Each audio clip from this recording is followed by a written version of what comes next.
Hi అండి, welcome to Telugu one news. నేను రూపానాదెల్ల. ఎన్నికలు దగ్గర పడుతున్న కొద్దీ ఏపీ రాజకీయాలు రోజు రోజుకి ఆసక్తికరంగా మారుతున్నాయి. ఏడాది మారి ఎన్నికల ఏడాదిలో అడుగు పెట్టగానే వైఎస్ షర్మిల కాంగ్రెస్లో చేరడంతో రాష్ట్ర రాజకీయాలలో కీలక మలుపుగా చెప్పక తప్పదు. నిజానికి షర్మిల తెలంగాణలో పార్టీ ప్రారంభించిన సమయంలోనో లేక తెలంగాణ అసెంబ్లీ ఎన్నికలకు ముందో కాంగ్రెస్ పార్టీలో చేరితే ఇంత ఎఫెక్ట్ ఖచ్చితంగా కనిపించేది కాదు. కానీ సార్వత్రిక ఎన్నికలకు ముందు, అది కూడా ఏపీ అసెంబ్లీ ఎన్నికలు కూడా జరగనున్న సమయంలో ఆమె హస్తం గూటికి చేరి అన్నపై విమర్శనాస్త్రాలు ఎక్కుపెట్టడం సంచలనానికి కారణమైంది. ఏపీ కాంగ్రెస్ అధ్యక్షురాలిగా ఆమె పగ్గాలు చేపట్టిన క్షణం నుంచి రాష్ట్ర ముఖ్యమంత్రి సొంత అన్నపై ఆమె చేస్తున్న విమర్శలు, ఆరోపణలు, జగన్ పాలనలోని అరాచకాలను ఎండగడుతున్న తీరు కాంగ్రెస్ పార్టీ శ్రేణుల్లో ఒకంత జోష్ను పెంచడం అటుంచి, తాజాగా ఆమె పార్టీ హైకమాండ్ అనుమతిస్తే పులివెందుల బరిలో తన అన్నను ఢీకొనేందుకు సైతం సై అంటూ చేసిన ప్రకటన జగన్ను, ఆయన పార్టీని షేక్ చేసేసిందని చెప్పొచ్చు.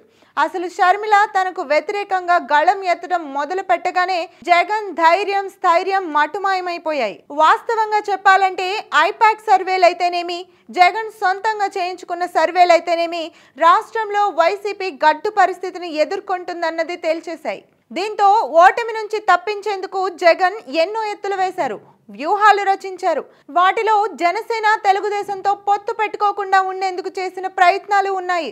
అయితే ఆ ప్రయత్నాలేవీ ఫలించలేదు.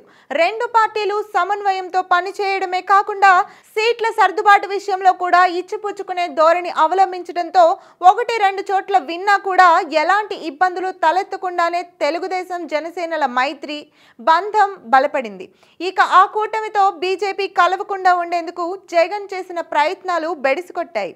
సిట్టింగుల మార్పుతో తన ప్రభుత్వంపై అసంతృప్తిని తగ్గించుకోవాలన్న ప్రయత్నాలు బూమరాంగ్ అయ్యాయి.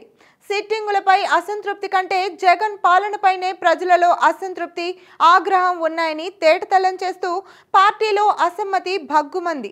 ఇన్ని ఇబ్బందులలోనూ మేకపోతు గాంభీర్యం ప్రదర్శిస్తూ వై నాట్ 175 అంటే భింకంగా విపక్ష కూటమిపై అనుచిత విమర్శలను ప్రోత్సహిస్తూ గెలుపుపై ధీమా వ్యక్తం చేస్తున్న జగన్కు షర్మిల ఏపీ పాలిటిక్స్లోకి ఎంట్రీ ఇవ్వడం మాత్రం నోరు పెకలని పరిస్థితిలోకి నెట్టేసింది.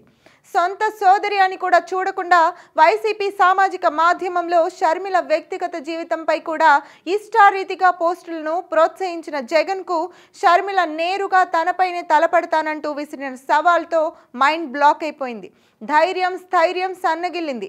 సొంత అడ్డాలోనే అడుగు పెట్టడానికి బెదిరే పరిస్థితిలో జగన్ పడిపోయారు. గత ఎన్నికలలో జగనన్న విజయం కోసం శక్తికి మించి కష్టపడిన షర్మిల ఇప్పుడు ఆయనకు బద్ధ శత్రువుల పక్కలో బళ్ళెంగా మారింది.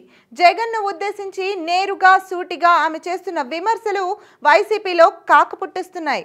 కడప లోక్సభ బరిలో షర్మిల దిగనున్నారన్న వార్తలు వైసీపీలో అంతంత మాత్రంగా ఉన్న గెలుపు ఆశలను ఆవిరి చేసేశాయి. అది చాలదన్నట్లుగా తాజాగా షర్మిల అధిష్టానం ఆదేశిస్తే జగన్ ప్రత్యర్థిగా పులివెందుల అసెంబ్లీ బరిలోనైనా నిలబడడానికి రెడీ అన్న ప్రకటన జగన్ను పూర్తిగా ఢీలా పడేలా చేసేసింది.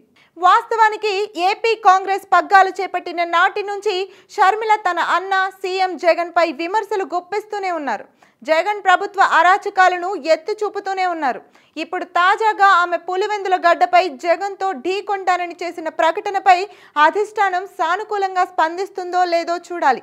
నిజానికి షర్మిల కడప లోక్సభ బరిలో నిలిచిన ఆ ప్రభావం పులివెందులలో జగన్ విజయావకాశాలపై తీవ్రంగా ఉంటుందని పరిశీలకులు విశ్లేషిస్తున్నారు. అలాంటిది షర్మిల నేరుగా తన అన్నకు ప్రత్యర్థిగా పులివెందుల అసెంబ్లీ నియోజకవర్గం నుంచి కాంగ్రెస్ అభ్యర్థిగా పోటీ చేస్తే జగన్ పరిస్థితి అగమ్యగోచరంగా మారడం ఖాయమని పరిశీలకులు విశ్లేషిస్తున్నారు. పార్టీ అధినేతగా రాష్ట్ర వ్యాప్తంగా పర్యటించి వైసీపీ అభ్యర్థుల విజయం కోసం ప్రచారం చేయాల్సిన జగన్ పులివెందులకే పరిమితం కావాల్సిన పరిస్థితి ఏర్పడుతుందని, అలా పరిమితమైన గెలుపు అవకాశాలు మాత్రం అనుమానమేనని స్థానికులు బాహాటంగానే చెప్తున్నారు.